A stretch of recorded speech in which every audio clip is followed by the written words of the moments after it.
Oh, and go. Say something profound, fast.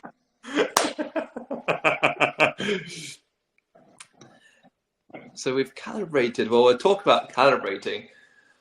Tell me. I think it would be cool. How did you find last week? No, better yet, let's talk about wins. How about let's talk about wins. That's a good starting point. Whims, like W-H. Wins. Oh, What? wins. I don't know what's a win. What's a win? Wins. Um, um, I am relaunching a 5-day challenge, free 5-day challenge into a high ticket offer. And I hired a new marketing team and reconnected with my Facebook ads team. So it's all going to be cohesive and clear, and all of us are aligned. So that is a huge deal. Huge deal. I love that. Huge. So that's a big win. And it's also scary because I mean, it's exciting. It's exciting. And now we need to launch it, right? I mean, so it's the pre-orgasm. We have an orgasm yet, which is super fun. enough, enough of I love you. I analogy. call it a pre-orgasm. Is that what you would call it? Or the foreplay, the build-up, or just pre-orgasm, pre-climax? Yes, that. You are right. That. I love it. Cool. Yeah. Anyway, all to say, big things there's the potential for a lot of big things right now. Because, sorry, I'm just getting my water, and then I'm going to sit outside. Nice. Me too. And then we'll see what happens from there.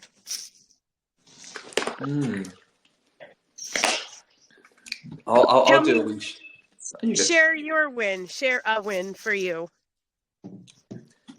My wins, I've got two. My wins are learnings. Learnings are my biggest wins.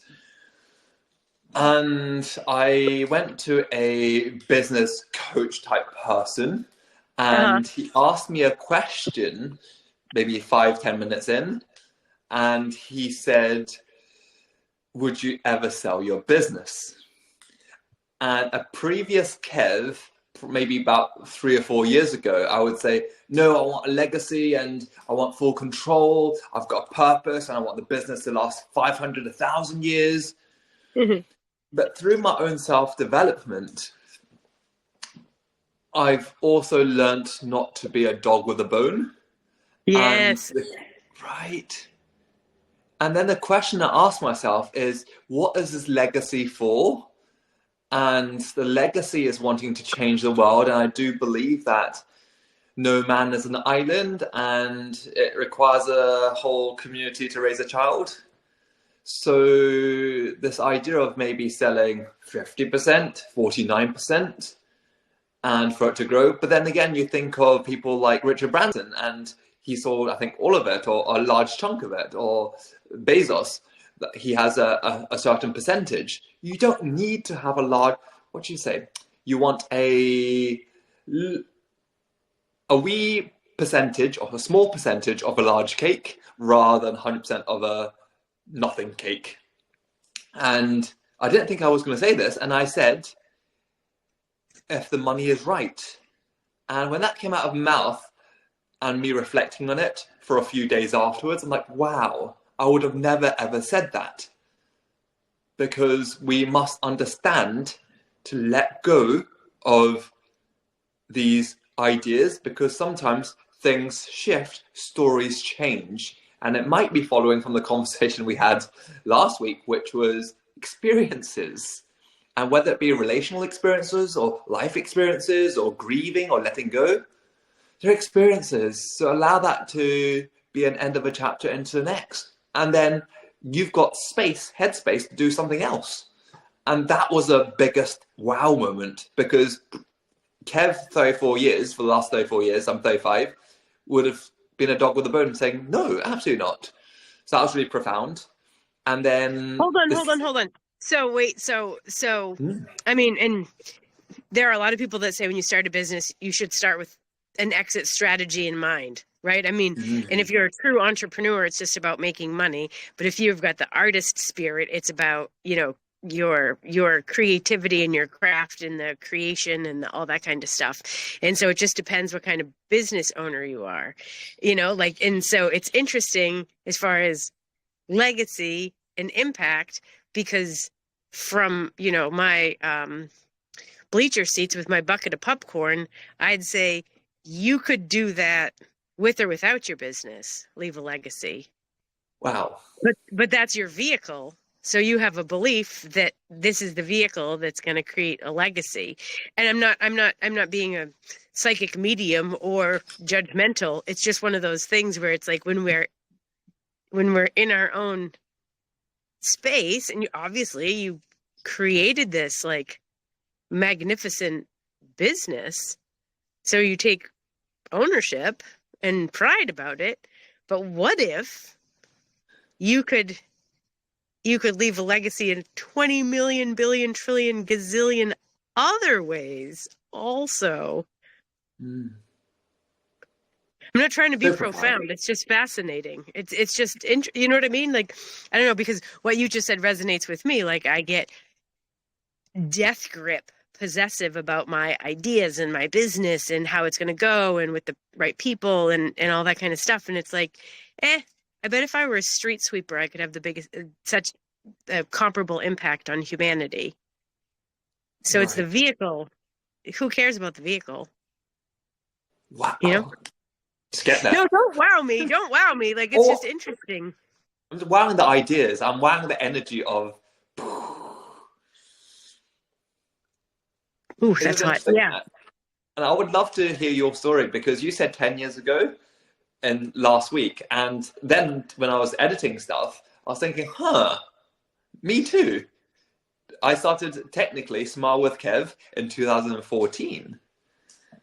And to give you a little bit of insight, Smile with Kev it sounds really jovial, but it came from really complex, some would say overthinking. I said deep thinking.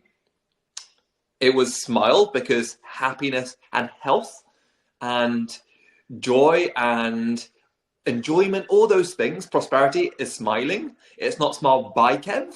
It's with, there's a togetherness, and it's Kev. It's not Dr. Kev. I'm not better than you. I don't want this white coat syndrome. And the tagline was achieve your happy. Mm. And and I realized that as I grew into it in 2018 when I donated a kidney, it had to evolve something more. And I didn't want it to be attached to my name anymore because of this attachment and growth. I wanted it whereby everyone, it could be a part of everyone's journey.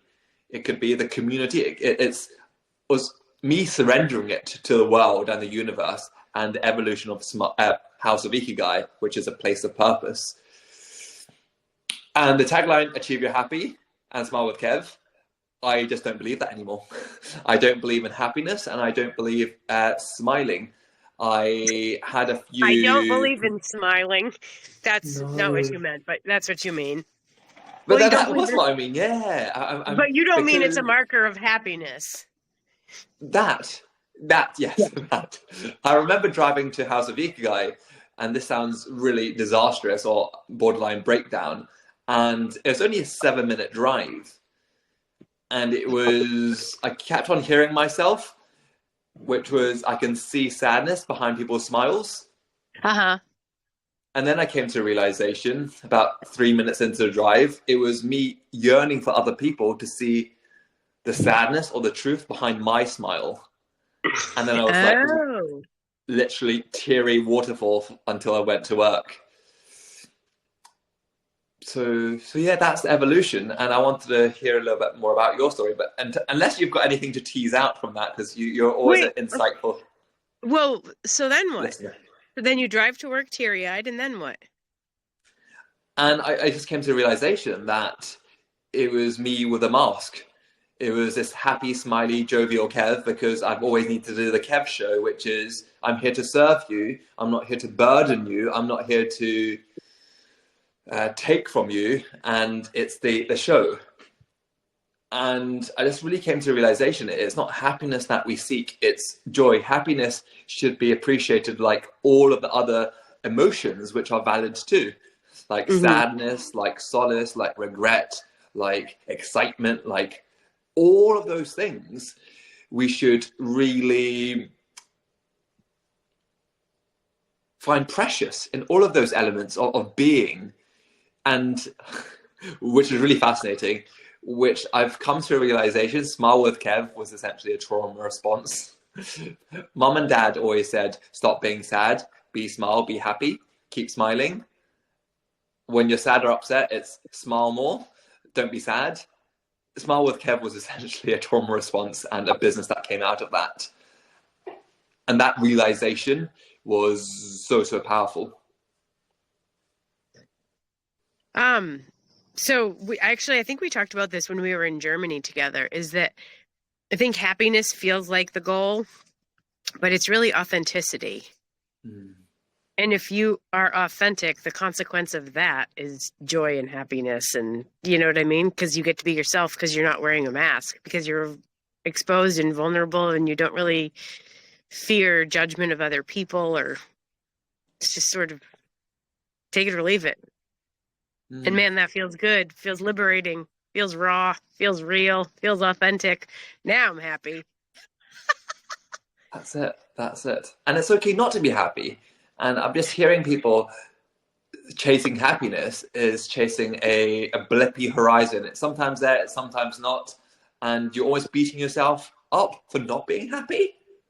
And I'm like, hun, are you okay? What's up? I'm here for you. Yeah. When did you come out?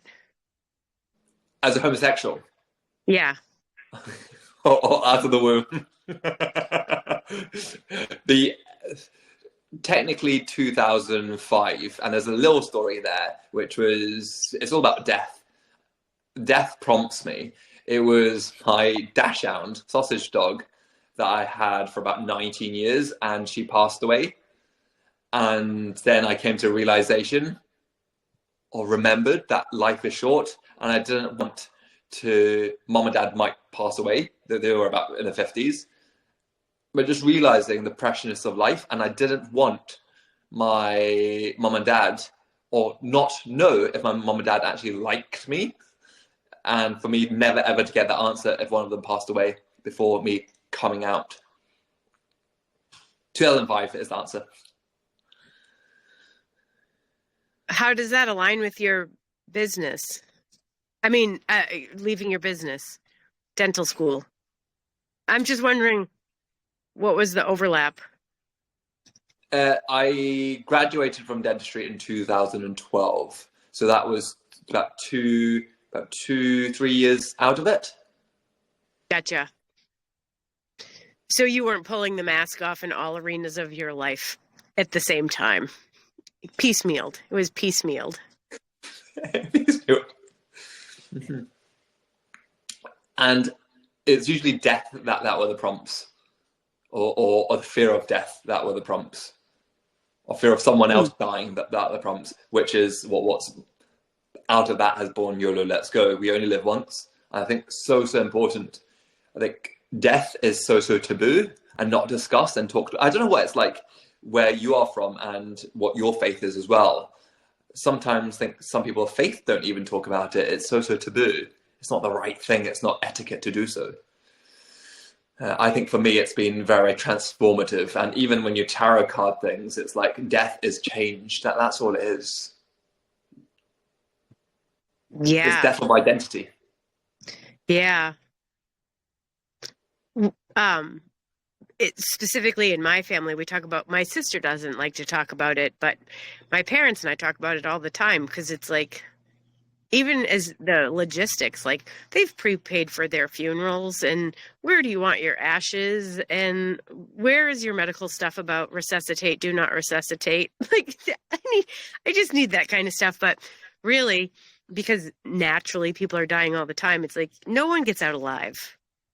Mm-hmm. So, like, no one gets out alive. Anyway, but I do think culturally speaking, it's a weird taboo topic when it's like, this is legit all of us. Why wouldn't you Mm. talk about this? Doesn't make It sense. unites us. It makes absolute sense. I think it really unites us. So tell me a little bit more Yeah. about that question about the whole coming out. Do you feel as if we're starting to piece a whole chronology, a whole timeline of Kev and where Well, how Ikigai belongs? it's funny because when you say you take off the masks, hold on, my dog might be Toots, come here. Oh, sorry, I've got to keep an eyeball on my renegade little dog. Um,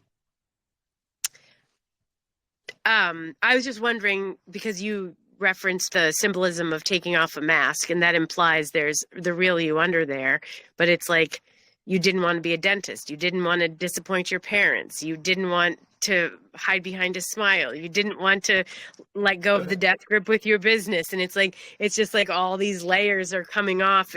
And so I just wondered time wise if you had this like experience, maybe the death of your dog or whatever, the death of an identity, um, if it all happened at the same time, but it did not. It's sequential. It's sequential. And I've been speaking to folk, and I feel as if, in terms of the milestones, there's four main masks, really. We may have discussed this before, but number one, I call it the cultural purgatory, which is I can't even speak to mom and dad with the culture and the language and the fluency. Language and words translates meaning. And I don't feel as if, so I know that I don't connect with my parents because my language is not as fluent and the culture of the expression of that language is not aligned. I moved to London when I was 3. Mom and dad moved over when they were in their 30s. And then, so one is that. Second one is the sexuality thing. The other one is probably the dentistry thing. And then I've coming closer to this identity of neurodiversity. And it's the same thing. And I've been having conversations with people when it comes to the quirks and the similar stories of being the oddball, being the weirdo, being the always second guessing ourselves or thinking that we're not good enough. I see these as trauma traits and neurodiverse traits as well, of being a perfectionist and all those other things. And I have these conversations with people, what are your thoughts about these patterns? And people say, I don't want a label. I'm like, this sounds really familiar. It sounds like the sexuality label as well. People don't want it. I'd rather not have that label. And there's part of YOLO Let's Go and the business, which is let you be in a safe place whereby we could take off the layers. And me speaking to my therapist, my psychologist, I use the term that the masks are like so paper mache, so stuck on so many layers that I don't know how many layers. And maybe that's what self-actualization is. Maybe that's what it is. Coming back home, finding who you are. That's interesting. I wonder how many of those masks you put on yourself versus cultural expectations that handed you the mask. You know what I mean? So yesterday, just as a little tangent, but I don't want to talk about me. I want to talk about you. Is yesterday my dad's cousin? They had a 90th surprise party for her at this country club in Massachusetts. I'm north of there. Does not matter where we were. And these are cousins I haven't maybe seen since the 80s, but we're Facebook friends, so I feel like I know everything about them. I mean, well, you know what I mean. And so two of them at two very, very separate times asked me about being married. And I've never been married, right? I'm 49 years old and I've never been married. I don't feel bad about it. And it doesn't surprise me because I already knew it. But neither of them did. So they were like, oh, well, why? And it's such an accusatory question that it's like, I don't know, why did you get married? And so it's like jarring. So it's like that's a funky mask. Although I don't feel like I'm hiding it because it's just information. It's not loaded information. It doesn't matter. And so there's that weird expectation, like when you opened your dental practice, okay, well, now you need to franchise. Well, now you need to hire more, like what you were telling me with your mom and dad, like that there is no finish line. It's just a moving target, and you would never, ever achieve what they expected of you. But how much of that is your parents' expectation versus what society is saying this is what success is, and they just want you to be successful out of like sheer love and appreciation for you. You know what I mean? So Mm. who gave you that mask? Society? Your parents? Did you put it on yourself because you want to please them? You know what I mean? You want to be successful? Blah. But it's weird because even stupid shit like, oh, well, you're not married, like, but do you have children? And it's like, no. And it's like, how did that happen? And it's like, I don't know, just lucky, I guess. What am I supposed to fucking say? It's a weird statement. But anyway, the masks. Who gave them to you?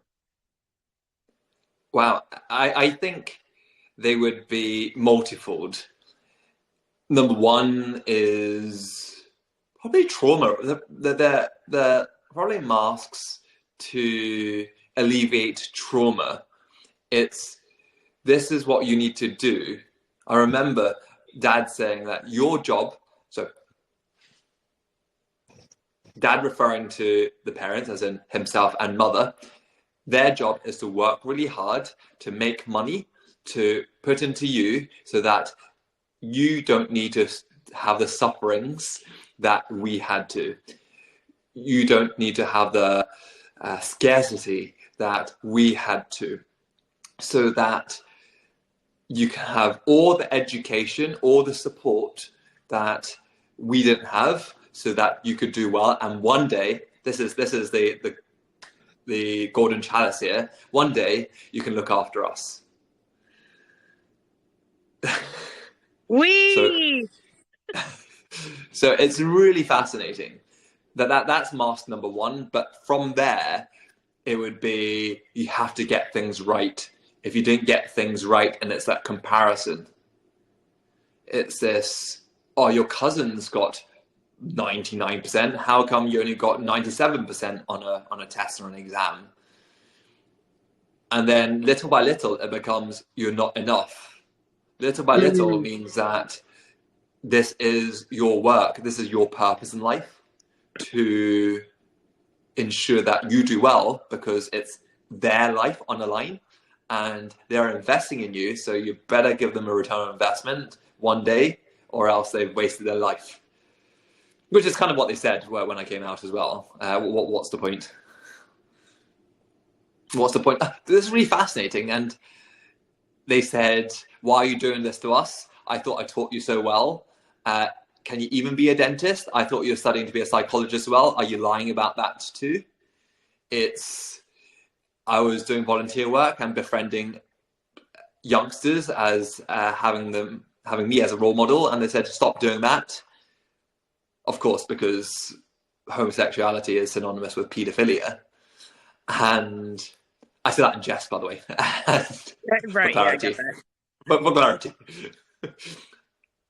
And these masks are, to answer your question, I would say it's both to be enough and to fulfill expectations and judgments of others for love. I truly see it as all the masks are solely for one thing, and that is for love, acceptance, worthiness, belonging, safety. All animals want that. All creatures, great and small, want that. And Yes. I could probably have a broad stroke and say that that's the case for me. And even silly things like, I remember, I'm not really into football at all. You guys call it soccer. And I remember someone asking me what team do I support? And in my mind, I think I'm very, very logical. I'm like, surely you just support the winning team, right? Why would you support a losing team? And then they were like, oh, but how? I think my logic was so strong that fandom and mindless, illogical ideas just didn't compute. So this is where the neurodiversity, I call it neurodiversity part of me, I'm just playing along to not be that weirdo all the time, not just being that logical person. I'm like, okay, this is what people do. This is what you have to say. And for the sake of etiquette, for the sake of this is just how life is, you start adding to those layers of paper mache. And I would use that term because it's not one mask. It's like one bit of newspaper here, a little bit of PVA here, another one here, and then little by little, it becomes so thick, almost like a wall. Yeah. Yeah. So are you effectively peeling it off authentically?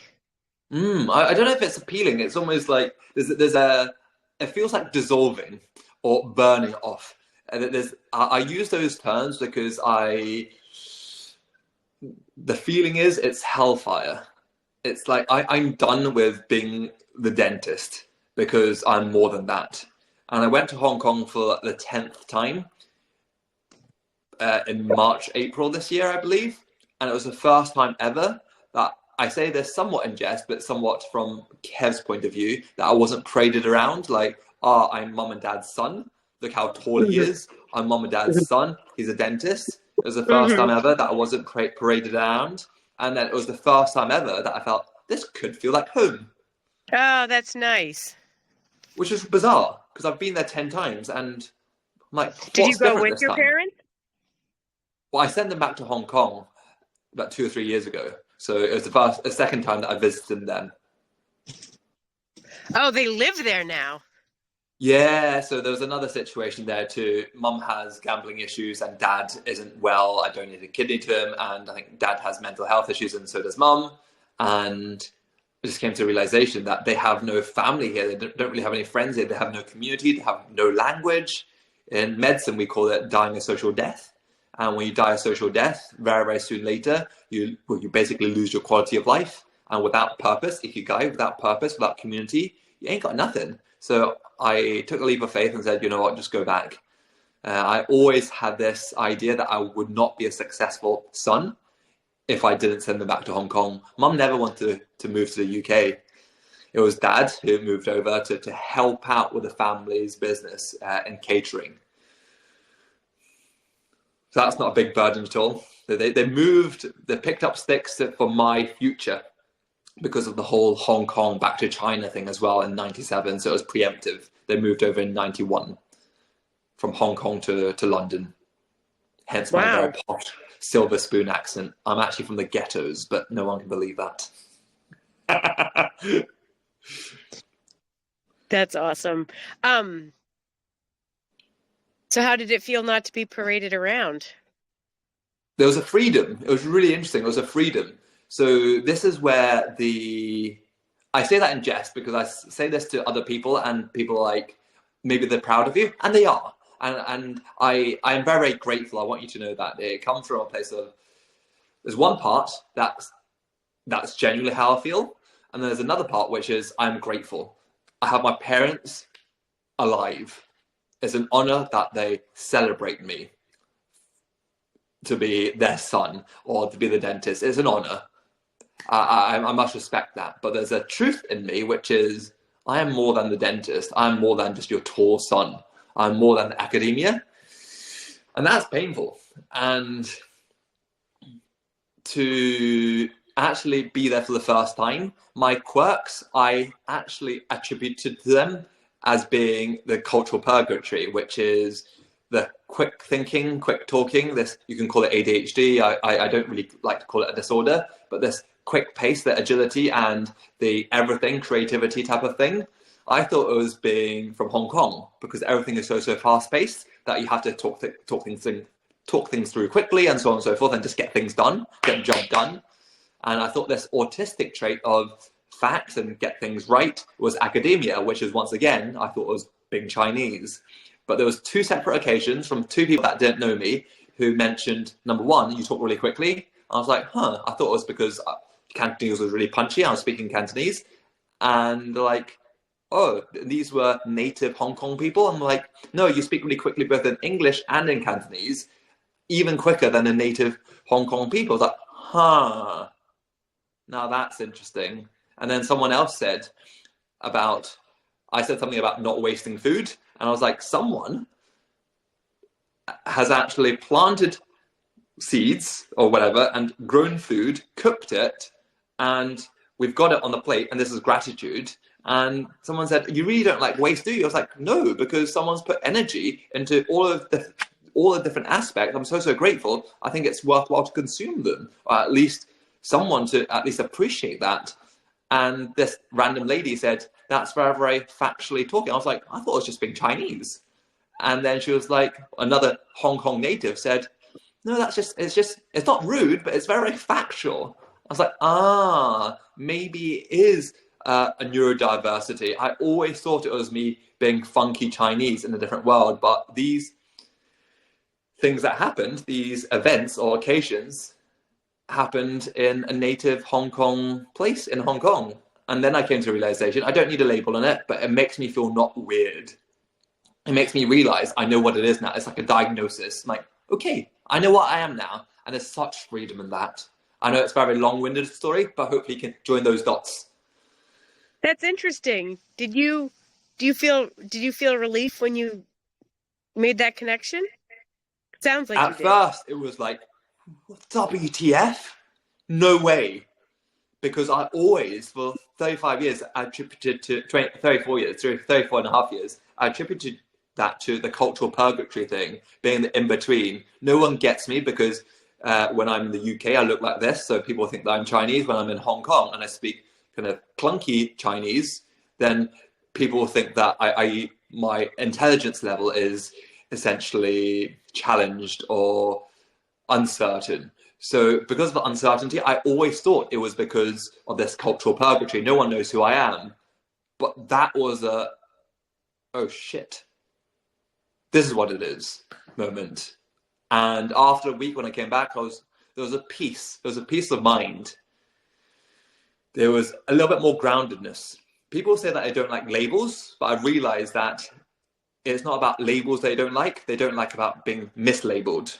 And Ah, stepping into my well, that's best interesting. psychological, right? I step into my best psychological self. If you go to the supermarket and someone looks like a cashier and they've got an apron and they're doing cashier stuff, would it be crazy to think of them as the cashier? We need identity. We need to ground ourselves in yes, we're spiritual beings. We can be the most woo, but we need to have context or else we're lost. You said it was interesting. Go. I'm all ears. I'm mindful. I'm talking. So I get so much from you. Well, I don't know about that, but it's if you just look at it from a big picture perspective, you had feet in both worlds, right? You felt like a foreigner in either place. And so maybe not a foreigner, maybe you felt local in both places, but it sounds like, oh, I'm a little out of place over here and I'm a little out of place over there, is what I'm hearing you say. So now it makes sense. If Makes if sense. if it feels good to you, then it feels good to you. And then you give it new meaning and it's just a relief, like you were just saying.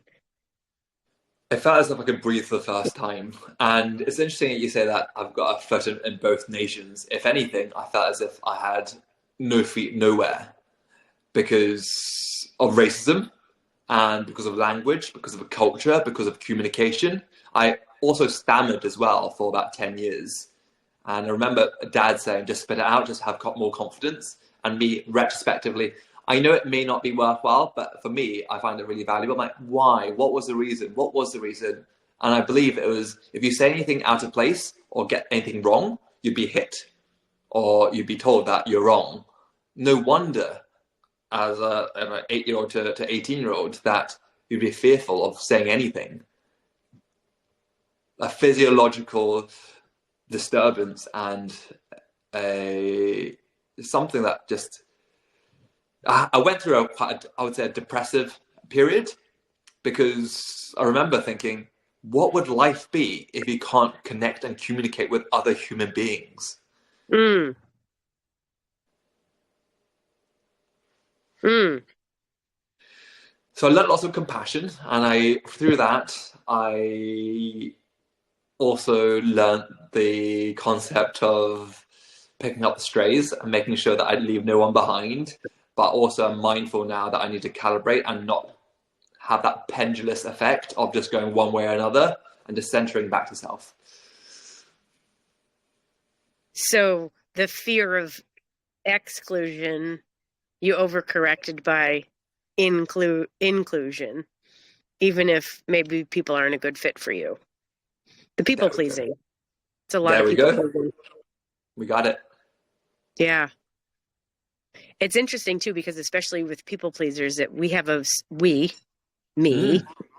have a strong belief that by doing for others, you receive love. Doing for others, you are worthy of love or belonging, or all of those pieces that you were just talking about. But it's like, maybe it's not doing for others. Maybe it's just that, like, we're not human doings, we're human beings. Maybe it's just we need to be everything we talked about at the beginning of this call, right? Authentic, raw, real, like all of the things that feel a lot better. Mm. But that's a yeah, that right, we're human. There's only two forms of motivation, or there's only two things that motivate us. Either we're either seeking pleasure or avoiding pain, and most of us are just working really hard to avoid pain versus seeking pleasure. So it's like the avoiding pain of, this is what you were just saying, like the avoiding pain of being excluded or ostracized or whatever. It, again, you overcorrect into that place of inclusion. And like anyone and everyone, because we talked about that again when we were hanging out in Germany. Like, I'm not even sure if this person is the right fit for me, but I don't want them to feel excluded. It's all, we're all doing the best we can with the resources we have in this moment, I believe. Mm. One of the points that I really wanted to pick up from last time was, I had this down as one of my agendas, is where faith comes into your life and your journey with that.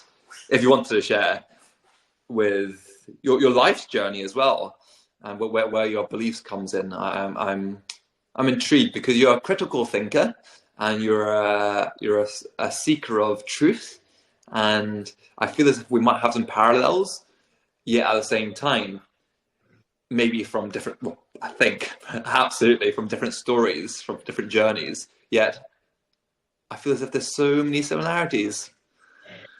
Tell me about your faith. Thank you. uh, because I'm this critical thinker,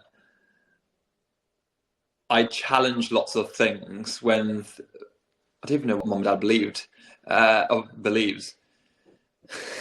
I had to pretend to be Roman Catholic for a while because I didn't do well at school, so I didn't actually get the grades, so I couldn't go into secondary school in London. And I was in private school for like 3 or 4 days because mom and dad really needed to get me into school. And then they realized that for 2 or 3 grand a term, they just simply couldn't. So for me to get into the different school, I had to pretend to be Roman Catholic for a while. That was interesting. So lying has been, confabulation or deviating myself from the truth has been a pattern that's happened quite a lot in my life. The family has believes in, I don't even know what you call it. Like, I think it's Buddhism, but there's like deities and gods.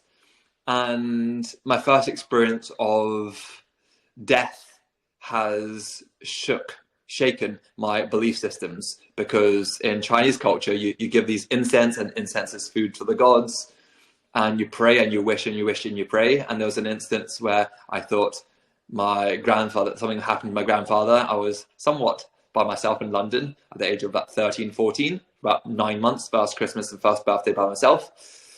Relatives about 5, 6 doors down, but still having to do stuff by myself. And I remember when I got a call, someone from Hong Kong wanted to catch up with mum and say something, but mum was up in Scotland. Their comms, their communication is not the best. It's like, but there's just something, was a heart sync. I remember just praying to everything and everyone.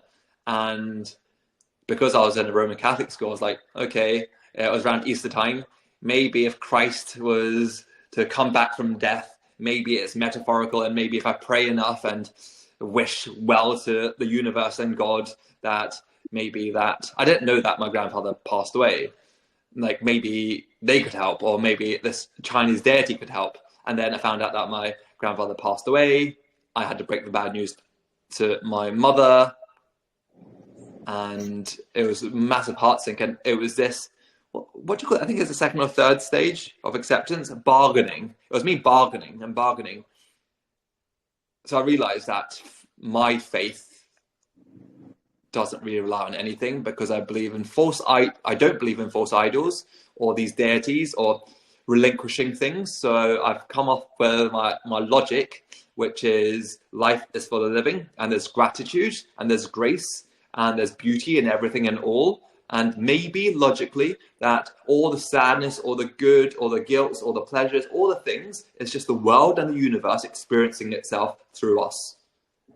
And I call it the infinity, because I don't want to diminish it to a certain word, because it's really diminutive. It really decreases it to something that we think that we know, and I think that's really unfair. So I do believe there's oneness and there's greatness to it. So I call it infinity, and I don't know what the faith is. It's my own belief that there is goodness in the world. I'm going to plug myself in, because I'm running low on 3%. So I'm going to be in a precarious situation, but it's fine. Change of scene. Do a Chinese squat. Okay.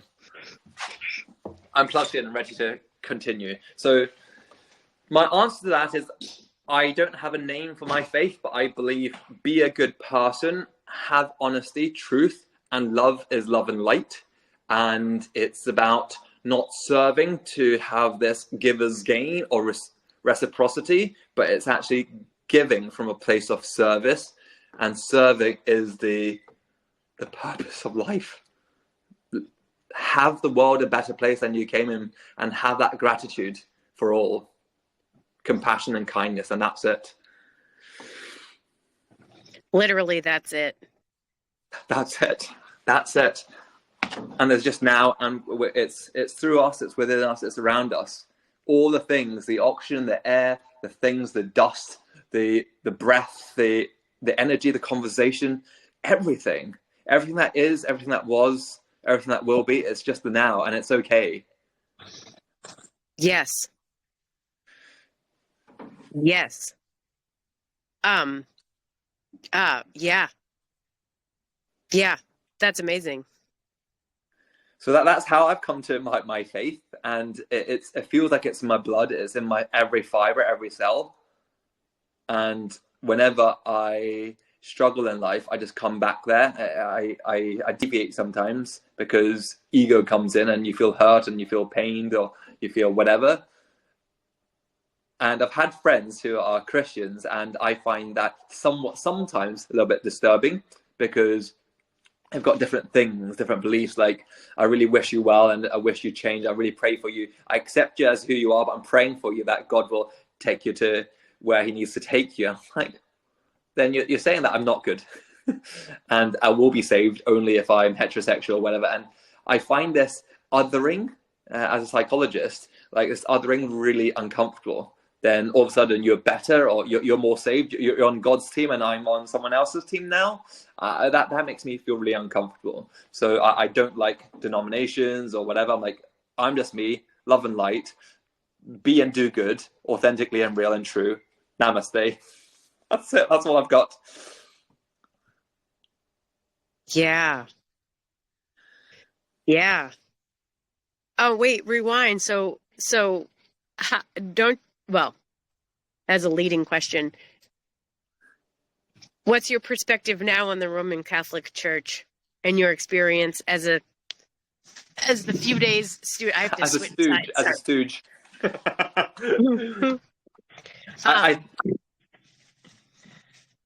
Oh, there we go. Sorry. Very bright out here. Can you see? Oh, not quite yet. The leaves are going to be changing soon. It's like a fireworks show when the foliage goes. Wait, so because that is your faith is all being, all knowing, among, around, within all Infinity. living things. Absolutely. Everything, infinity. And so it feels like your Catholic experience created a lot of contrast. Correct. And not even my Catholic experience, but actually speaking to other people about religion. And I'm someone who wants to intellectualize, and let's just say the Islam faith or any faith, and it's like this, where you go to heaven and then ask the question. So when you're in heaven, are you, and this is not being awkward, so are you in your human body? And then what do you do?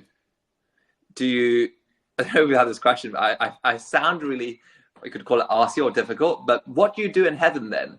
Is it, do you just get fed grapes? But in some religions, you have all the wives you want. Like, that sounds like gluttony and pride. Why does that feel so sinful? And I'm like, I don't want that. If that's heaven, I don't want that. Do you have to work? But it is your life's work to serve. So when you're in heaven, are you saying that you don't serve? So are people just slobs up there? So I have these genuine questions, like, where is heaven then? And what do? You just floating around? Are you just light? Or what are you? What happens in heaven? Well, I guess it just depends if you think it's separate from you. Correct. Thank you.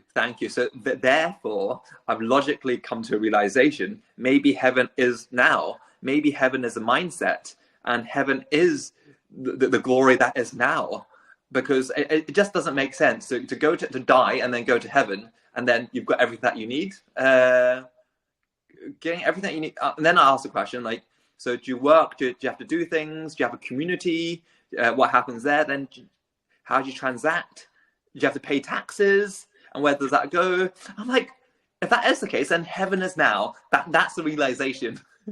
But it sounds really profound, because it's almost, it feels like it's my own religion that I'm making up.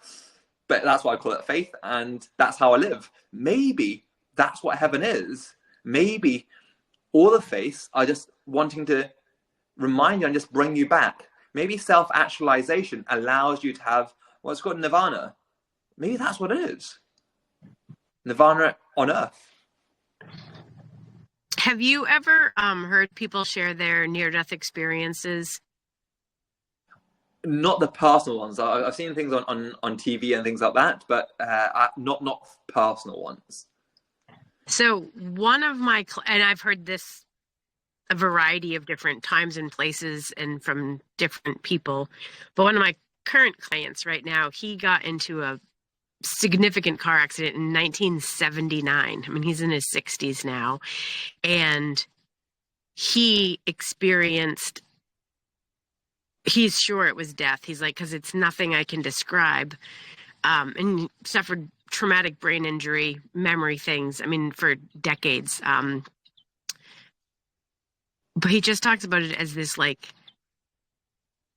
oneness that was just like, just so much love. And so he just felt so connected and so at peace. And everything and everyone and every idea to infinity was just present without judgment. And he was like, it was just, it was all there. And it was just like this like overwhelming feeling of belonging. And so he could hear, his logical brain could hear his dad in the ER hospital room, I don't know what it was, calling his name over and over and over and over, like, wake up, wake up, wake up, we're here. Like, and he didn't want to leave what you could call the quantum field, heaven, I don't know, the afterlife. What I like personally, I like the fifth dimension myself, because you can tap into that in your physical bodies now. And so he didn't want to leave it. And he's never been able to experience anything like that since. And so he's like, I don't know why anyone would fear death if that's what it is. And I've heard that many times for people who have had these types of experiences. They're like, there is nothing to fear. Like, it is oneness. It is wholeness. It is like vibrant love. This is really fascinating. Thank you so much for sharing. When you mentioned the fifth dimension, I actually use that term when I look after my clients. I explain to them that quite often people look at people in 2 dimensions, like a flat face, and then people talk about 3 dimensions, because I'm a dentist, so you look at from different dimensions, bird's eye view, worm's eye view, and so on and so forth. and we talk about the fourth dimension, which is movement and dynamism. And then I talk about the fifth dimension, which I call it the essence. You really feel the essence of that personal being, the energy, the emotion between it. And I might have listened to it. It might have just planted in my subconscious. I use this term of fifth dimension a lot when I talk about we need to understand the essence of who you are and allow ourselves to really align ourselves to that avatar that is your face so that we've got that congruency. And I just found it really interesting when you use the term fifth dimension. And I'm like, huh. Yeah. Yep. Well, and it's funny because two of the people that I follow and go to their live events are Tony Robbins and Dr. Joe Dispenza. And I feel like Tony Robbins is the master of the three-dimensional world. Take massive action. Like he's all about, you can see it, smell it, taste it, touch it. You work hard, you create a schedule, you get after it, you're motivated, you're leveraging your resources.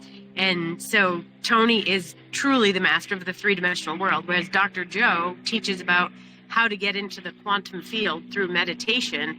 And he's like, you don't have to work hard. It's not about going out to get it. Draw it to you. Draw it to you. And so if you are in that space of totally different thinking and experiencing life, everything you would ever desire, you're just drawing it to you. And so Dr. Joe is saying if you can tap into the quantum field, it already exists. You just need to draw those experiences, those people, those resources, just draw them to you. And so when my client was telling me about this near-death experience and he's saying everything is there, it's like, oh my gosh, I've heard this, I've learned this, but it's very cognitive for me. I haven't had that experience. And so to my client, I was like, wow, that's an incredibly visceral experience to experience that level of love and belonging. He's like, it's not visceral. It's just a deep sense of knowing. He's like, you have no body. I'm like, oh, well, aren't I ignorant? Like, it's just, it, it, it, it feels really exciting and just like another journey, another adventure. And we're all going to go on it. We just don't know when. And some people, how this conversation got started, are scared to death of it, don't want to talk about it. It's a taboo conversation. They're not prepared for it. They're not going to prepare for it. And other people could just be like, well, it's inevitable. Let's do the living now. Let's, you know what I mean? I don't know. It's, I don't know. YOLO, let's go, That's really it. That is, I love it. Thank you. Thank you. Thank you so much for rounding up so beautifully. Your segue queen. I love to start things with a celebratory win, and at the same time, I love to wind things down or tie off the, not loose ends, but gently present them back and ask the question is, what is the main value we've got from today? Not from teaching, I'm just from a place of curiosity. If you want time to think, I can go first. Please do. It's really interesting that you've allowed I would say a Kev-centric conversation, and it's really nice. I don't believe I have this often from a place of sharing and with an intentional listening alongside that with engagement. There's something really beautiful, and I'm very thankful and grateful for this, because it's these precious moments. You can feel that. You can imagine on my deathbed, I'll remember these moments of like a little flash of, wow, these little blinks of these were the real conversations. And I thank you for that. Amen. Amen. Well, I would always prefer to listen than talk.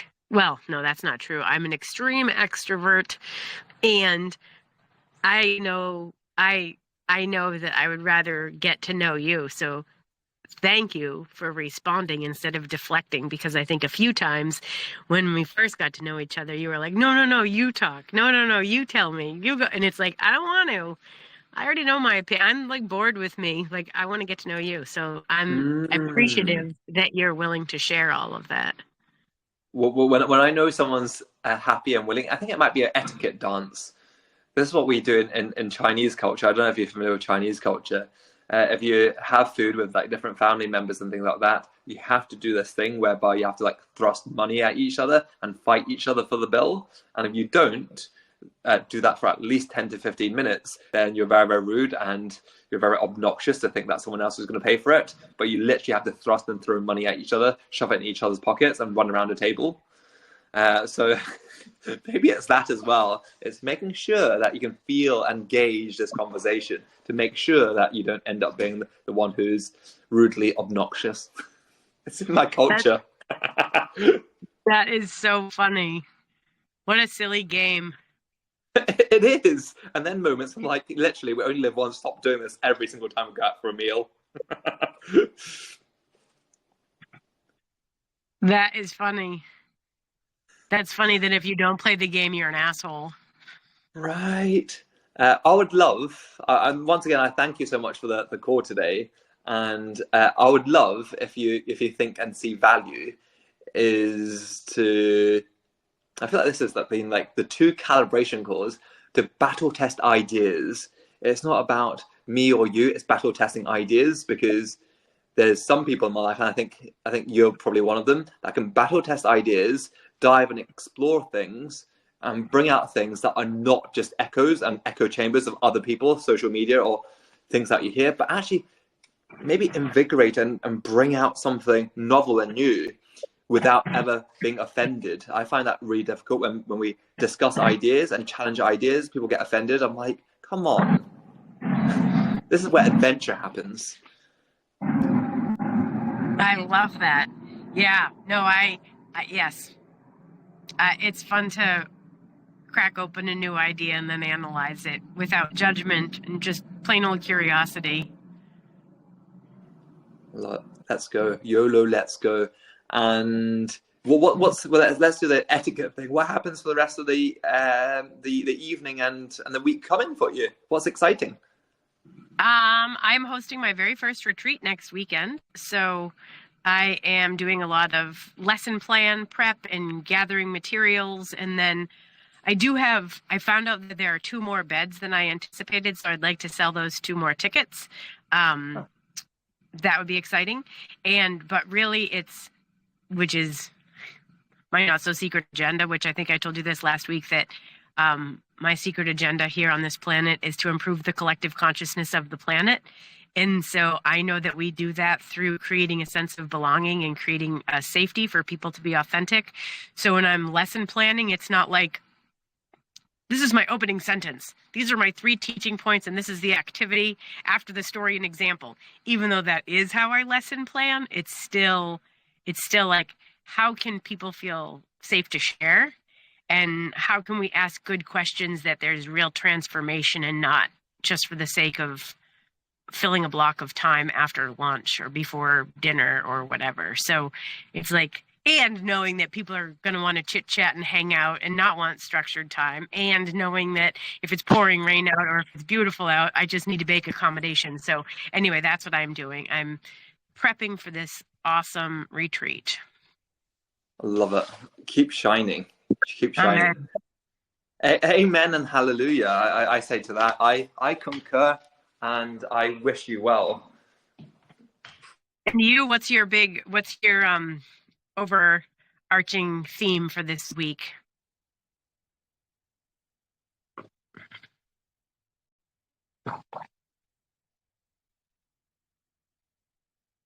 Uh-oh. I think you disappeared.